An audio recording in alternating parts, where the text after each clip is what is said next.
Insuficiencia aórtica. En el caso de la insuficiencia aórtica, ¿qué vamos a encontrar? Acá tenemos la aorta.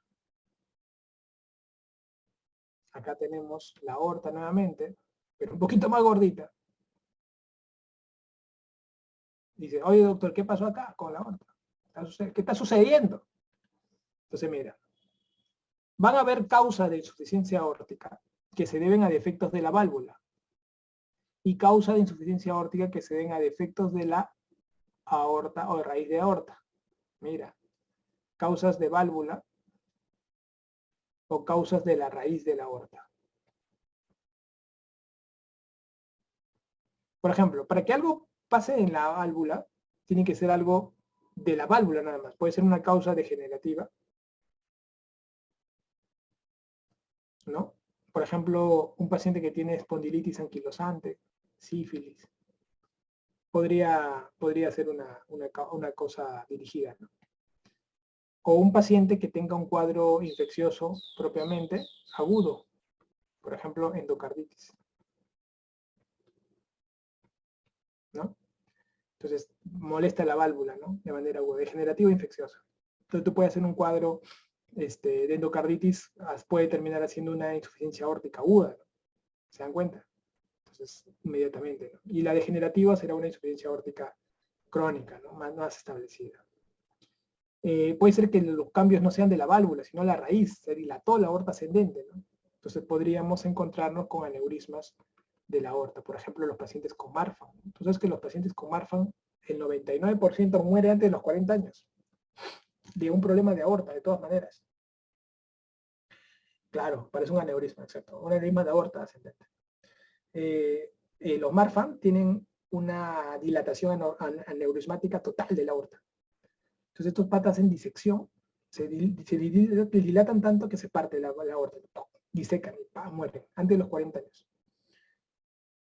Me acuerdo que tuvimos un caso interesante de un paciente aórtico Marfan, que su hermano había sido operado de Marfan, arequipeño, a los 40 años, y él tenía 22 y comenzó a dolerle la espalda. Y tenía ya una disección de aorta torácica descendente. Su mamá y su papá parece que tenían el gen de manera recesiva. Ellos no tenían ningún problema, pero los hijos salieron completitos, Marfan de aquellos, ¿no? Y al hijo, yo tuve la oportunidad de operarle la aorta, le coloqué una endoprótesis en la aorta torácica descendente para solucionar el problema de la disección, ¿no? Porque no tenías otra manera. Pusimos una endoprótesis, se acabó, al día siguiente todos felices. A los 6 meses viene con un dolor en el pecho. Yo pienso que es la prótesis, digo, ¿no? Pero el dolor sería atrás, no en el pecho. Le hacemos el angiotem y en 6 meses se había metido una dilatada de aorta ascendente brutal. Se tuvo que hacer una cirugía de reconstrucción de aorta ascendente, ¿no? Una cirugía de Bentall. ¿Qué es esa cirugía? Sacas la aorta ascendente, con válvula y todo, lo sacas del cuerpo, le metes un injerto que tiene su propia válvula, las coronarias las vuelves a insertar a la prótesis y la parchas con la aorta que queda. Entonces es una cirugía abierta. Todos felices ahí. El pata salió, esa cirugía bien compleja, salió. Pasaron un año, lo he visto hace poco, hace 4 meses. Tiene un aneurisma de la arteria ilíaca. Hace un mes lo he visto, un mes y medio. Una arteria ilíaca. Gigante. ¡Ah, madre! ¿Qué pasa si se rompe? O sea, muere, en cualquier momento va a morir, ¿no? O sea, como que tú estás contando, hemos entrado con 2 reconstruidas de aorta ascendente y descendente, le hemos reconstruido cirugía abierta, la arteria ilíaca por completo le hemos cambiado con una ilíaca. Entonces le hemos hecho un mapeo angiotem total, y ahora, ¿cuándo será que lo vuelva a ver? Nuevamente, para hacer una reconstruida de los vasos. Entonces estos pacientes Marfan nunca, o sea, si sobreviven es porque se operan. La mayoría muere antes de los 40 años, justamente porque se rompe la aorta. Y es bien bravo, porque no todos, digamos, se atreven a entrar a estos casos porque la mortalidad es muy alta. Te la tienes que jugar un poco, ¿no? Entonces, pero date cuenta, ¿no? Como una aorta que se dilata y termina haciendo esto, ¿no? Entonces, interesante. Entonces, ¿qué estamos aprendiendo? Que tenemos situaciones agudas y situaciones crónicas de la insuficiencia. Entonces, la clínica, ¿cuál va a ser? Es una clínica recontra florida. Florida, muy florida, tanto así que es la que tiene más puntos semiológicos de todos los epónimos que existen en los soplos, Más epónimos existen en la insuficiencia aórtica. Entonces, por ejemplo, los pulsos característicos, ¿cómo son? Son unos pulsos en martillo de agua, ¿sí?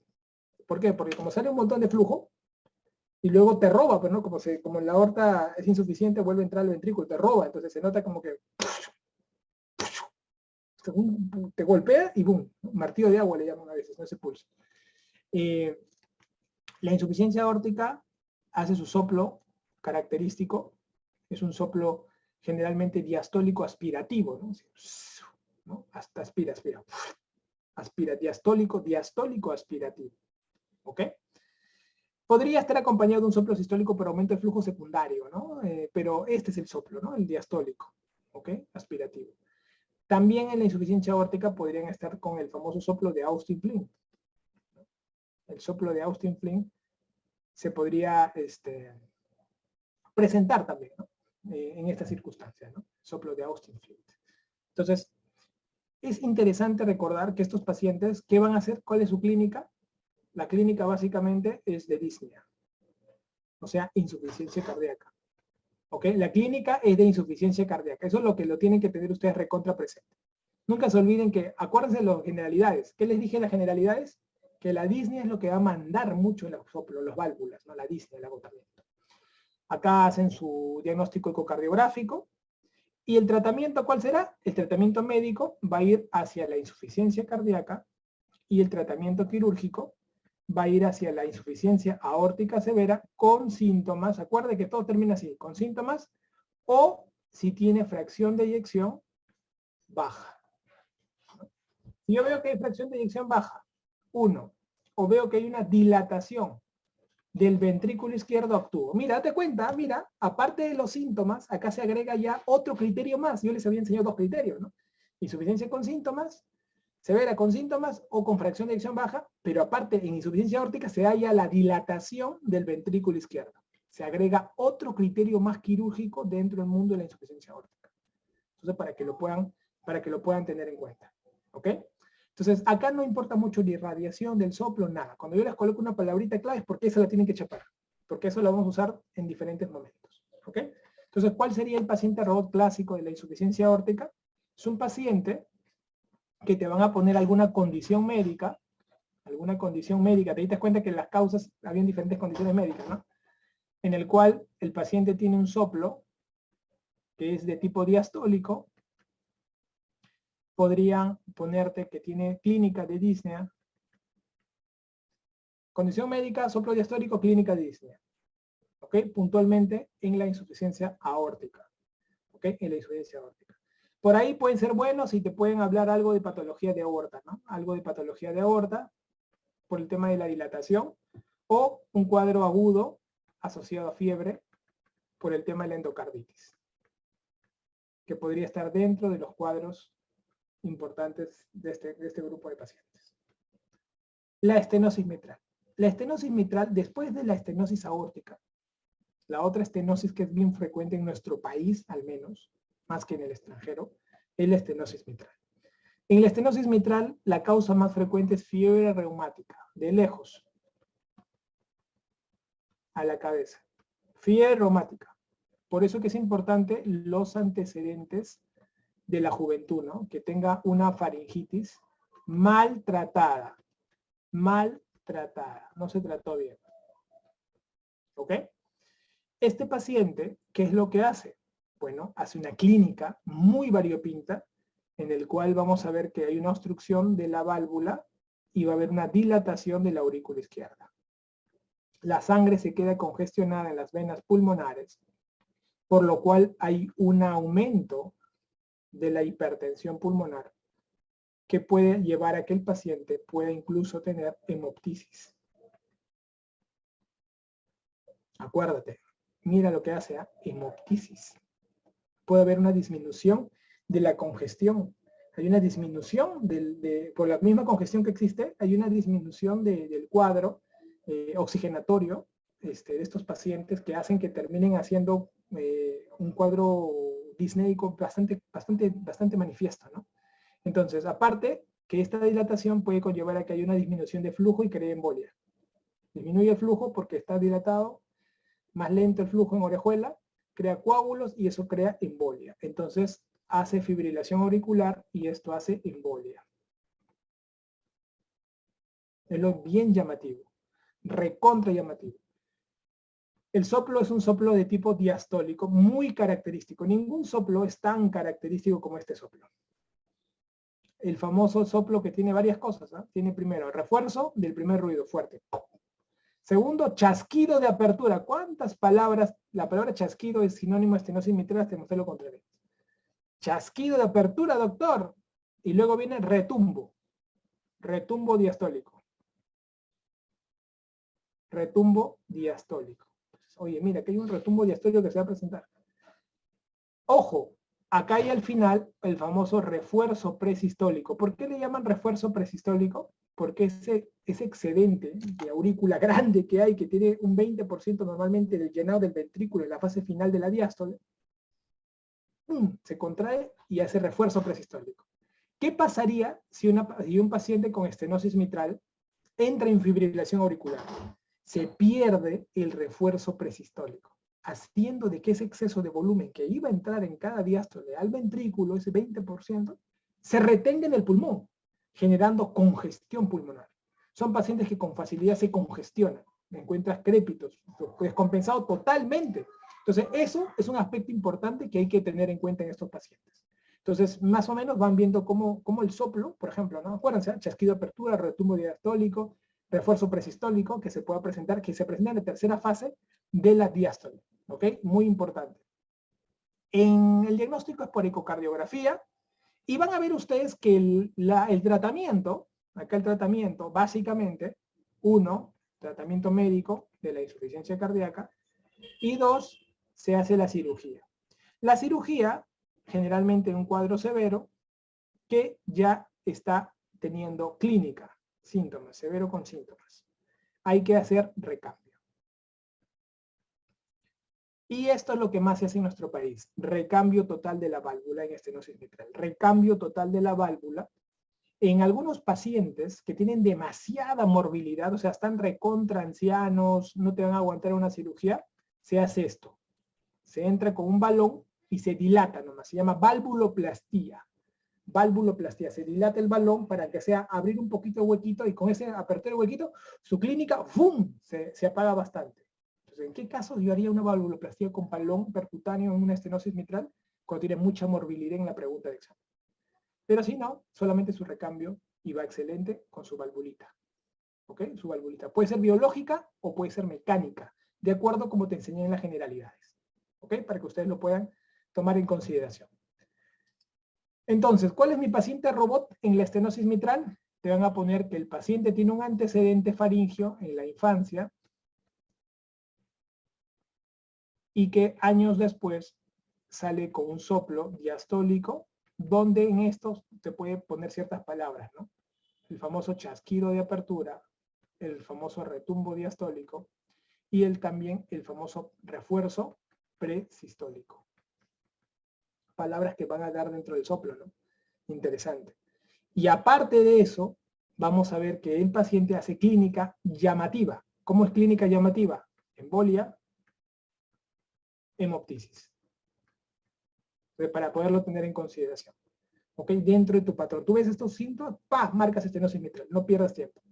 De 10 pacientes, acuérdate, de un hospital, 7, 8, 9 van a ser del lado izquierdo. Valvulopatías derechas, no pierdas tiempo estudiando, por favor. No pierdas tiempo, dedícate a la izquierda.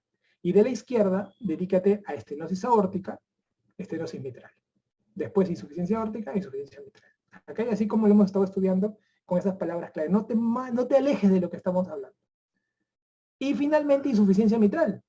¿Qué va a ocurrir en el paciente con insuficiencia mitral? La insuficiencia mitral va a tener justamente dos procesos, ¿no? Igualito como lo hemos aprendido.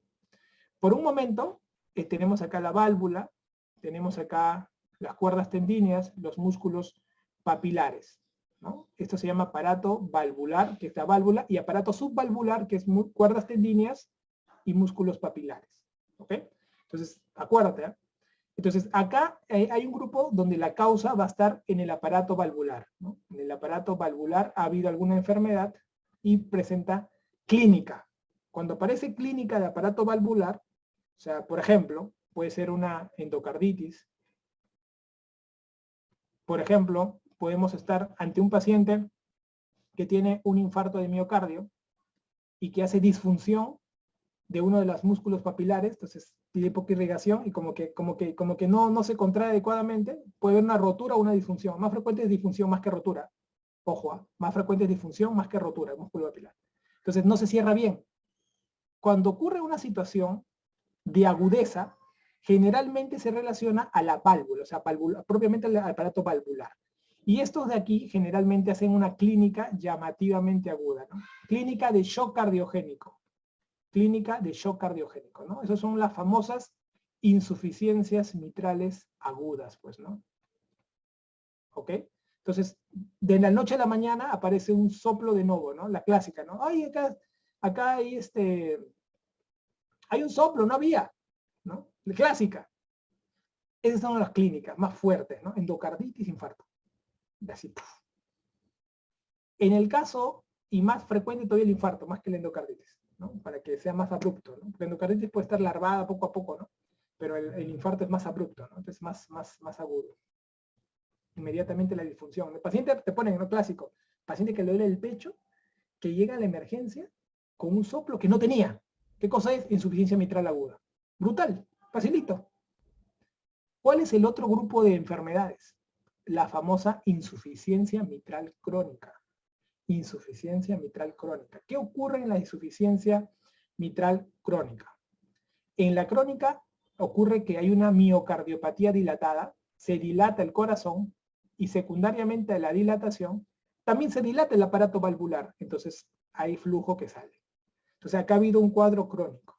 La causa más frecuente de esto es la insuficiencia coronaria, ¿no? Clásica, pues, ¿no? La insuficiencia coronaria que va a dar, ¿qué cosa? Disfunción diastólica, miocardiopatía dilatada, propiamente establecida, corazón gigante, ¿no? Acuérdate, el corazón, ¿qué es lo primero que falla cuando hay poco oxígeno? Lo primero que falla es la diástole y después la sístole. Entonces, primero, como falla la diástole, es un corazón que se relaja mal. Entonces comienza poco a poco a perder esa función contráctil adecuada porque como se relaja mal, no se contrae bien. Entonces poco a poco va dilatándose, reteniendo presión y agua, en este caso sangre. Entonces la insuficiencia coronaria da esto. Entonces un cuadro totalmente agudo, ¿ok? Agudo. Y lógicamente, cuando hay una miocardiopatía dilatada del lado izquierdo, vas a ver esto. El paciente puede tener su soplito, ¿no? Dice, sí, yo tengo mi chequeo cardíaco, ¿no? Es el clásico insuficiencia mitral crónica, ¿no? Es un paciente que tiene su soplo, ¿no? Su soplo, que está añadido aparte de su cardiopatía de fondo, ¿no? Tiene una cardiopatía de fondo coronaria. En cambio acá es un soplo de nuevo, porque está en una insuficiencia mitral aguda. Entonces, ¿cómo se presenta el paciente agudo? Ya te dije ya, si es infartado, te van a poner, le duele el pecho y viene con un soplo de emergencia con shock cardiogénico. Brutal. Y cuando es endocarditis te ponen paciente que tiene fiebre, que tiene un soplo, y le estudian y es el soplo, está ahí, pues, ¿no? Y de repente comienza a hacer disnea, ¿no? Ah, ya tú dices, es una clínica clásica, ¿no? Hay una disfunción ventricular por la ingurgitación que está viendo. Ese es típico caso agudo. Los casos crónicos son pacientes que tienen problemas coronarios y ahora su corazón está dilatado, está grandazo, y hacen soplo, ¿no? Y entonces el paciente se le controla sus coronarias y tiene su soplito también que lo dejas ahí nomás, ¿no? Entonces, esas son las dos formas de presentación de los pacientes, así, abruptamente. En el agudo tienes que operar de inicio y cambiar la válvula brutalmente. O sea, ya, porque si no se muere.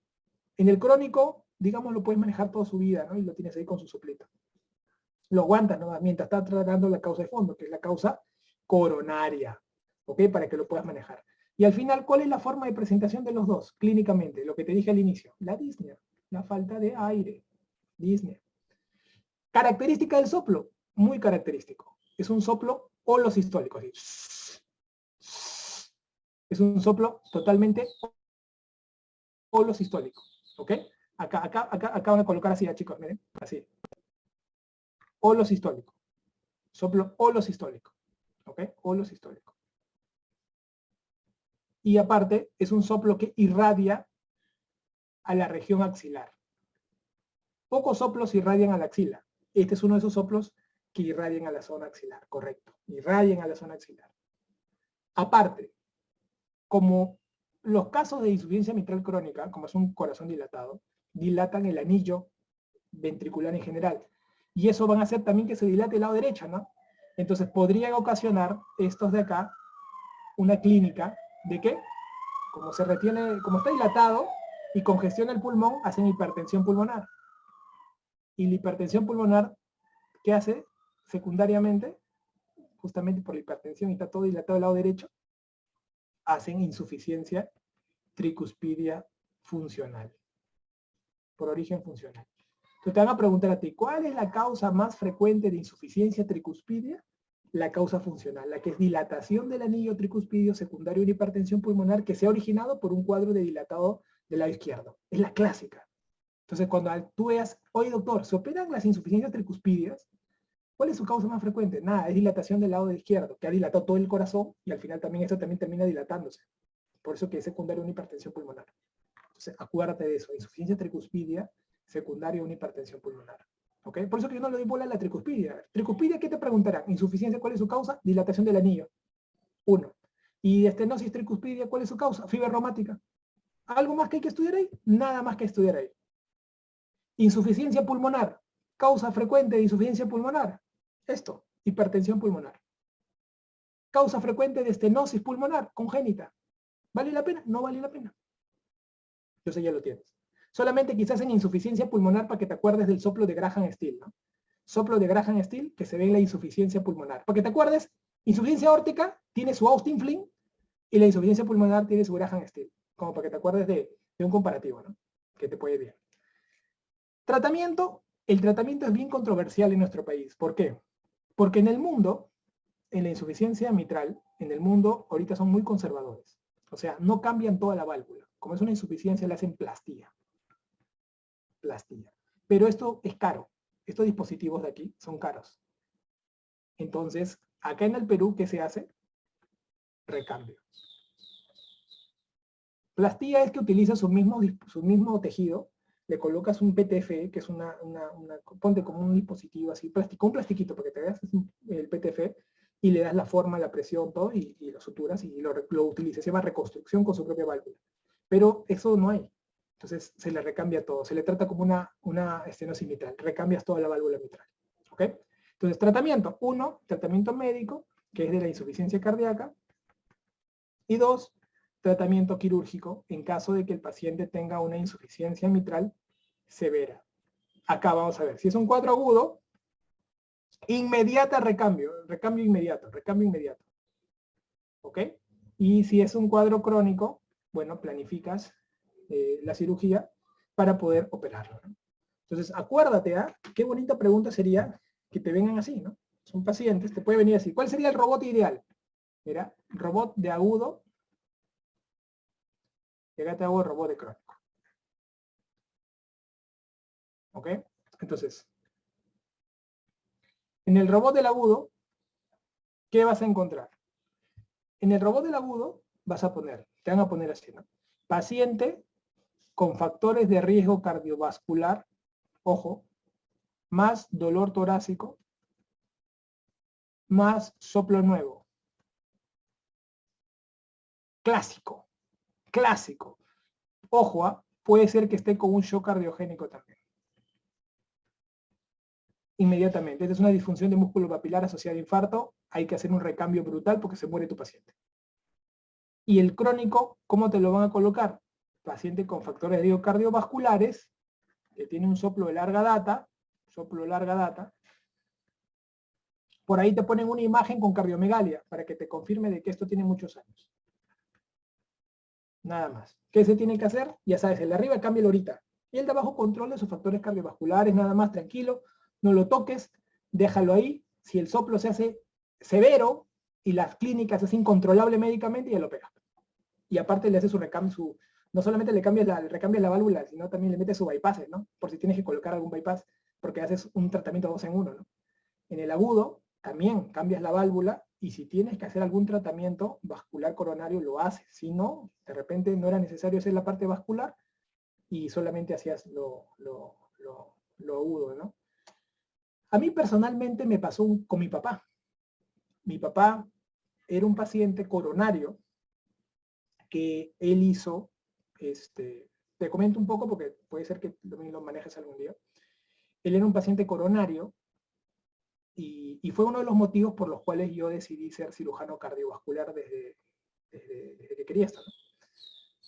Y porque él tenía un problema coronario importante, que le habían dicho que no era quirúrgico de manera coronaria, o sea, no era un paciente que no lo querían someter porque tenía mucha enfermedad multiarterial.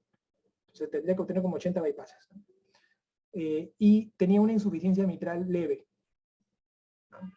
Desde antes de entrar a la medicina, desde que tengo 10 años, yo tenía ese diagnóstico y como que era inoperable. O sea, te hablo hace 25 años, yo tengo 35 años. Entonces, y lógicamente, esto era un paciente clásico del mundo, ¿no? Coronario, con su insuficiencia mitral leve por secundario a su miocardiopatía dilatada. Le bajaron el dedo, no sirve para cirugía. Pasaron los años.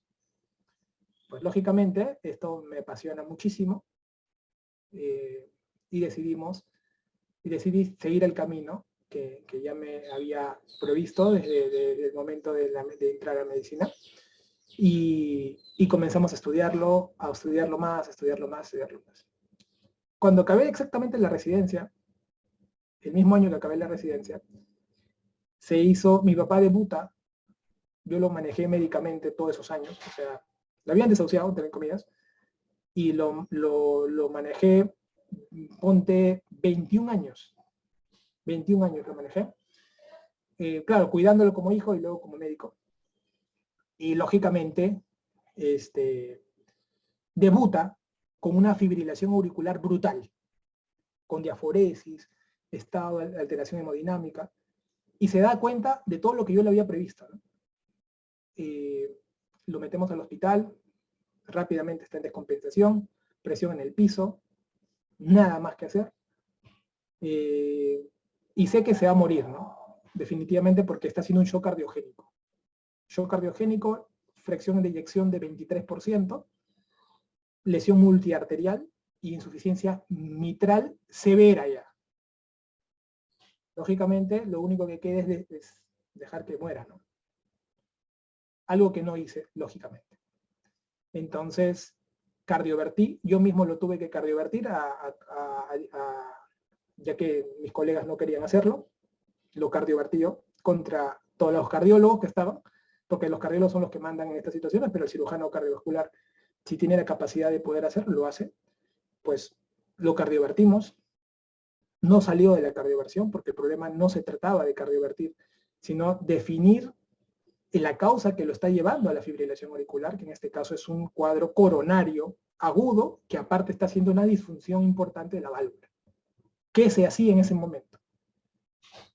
Decidí entubar a mi papá, yo mismo lo tuve que entubar, ya me querían hacer firmar el no hacer nada, lo entubé, y junto a un gran amigo, el doctor Víctor Robles, de INCOR, decidimos ingresarlo.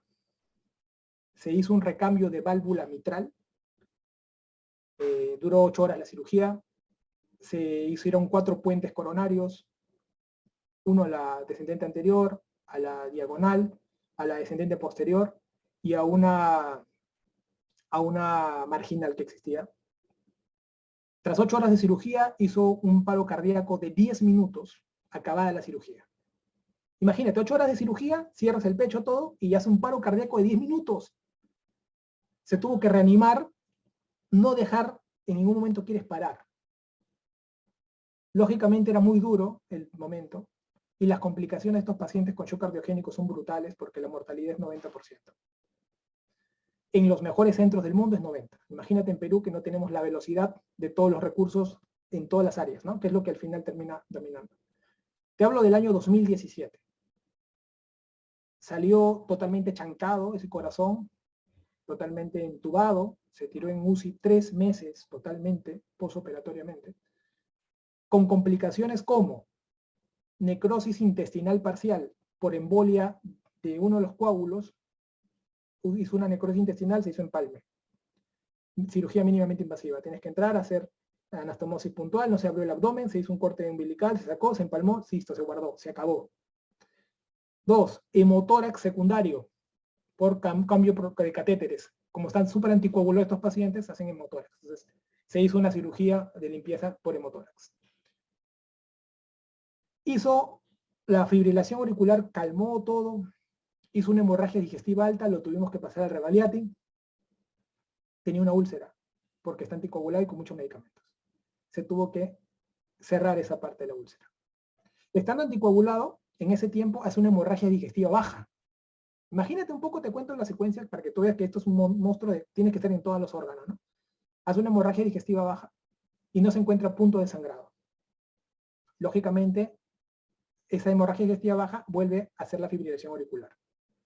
Teníamos que hacer control de manejo de drogas, tenía INR de 4.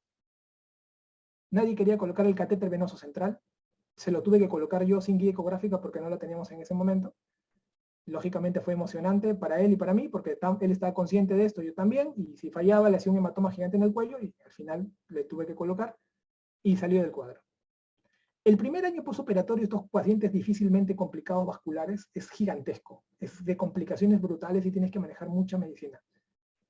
Pero el día de hoy, mi papá está conmigo, habla conmigo, cuenta chistes, nos divertimos, han pasado 4 años de todo este proceso, y está de la patada.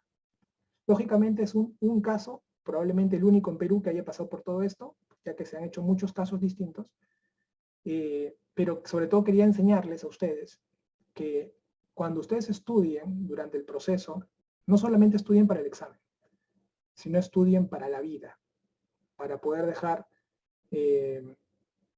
no solamente cambiar a su familia, ¿no? Sino volverse médicos de verdad, que rompan los límites de lo que están estudiando. Y de eso se trata. Y sí lo puedes hacer, a pesar que todo el mundo te diga que no, ¿no? Hoy ya nadie me dice que no, porque me ven loco, me dicen, no, este lo va a querer hacer, si va a querer hacerlo, claro. Acabo de operar a mi abuela hace 8 meses, de una cirugía, no, 6 meses de una cirugía endovascular compleja, y tiene 99 años. Entonces, comienzas tú a hacer cosas de acuerdo a cómo tú te sientas, en la capacidad de hacerlo, y si te metes a profundizar mucho en las enfermedades, puedes hacer cosas brillantes que más allá de tus límites que hoy día alguien te dice que no puedes hacer. Entonces de eso se trata esto, llevarlo al otro límite, hacer de que el paciente de examen viva en la vida real, ¿no? Y tú puedas lograr esos cambios. O sea, eso es lo que ustedes deben buscar durante su preparación. ¿Ok? Quería dejarle esa reflexión de cómo es importante conocer no solo lo importante, sino ya fusiónalo todo en un solo paciente. Puede ser tu papá, para que puedas saber cómo poder solucionarlo, ¿no? Eso es el reto total que ustedes van a tener.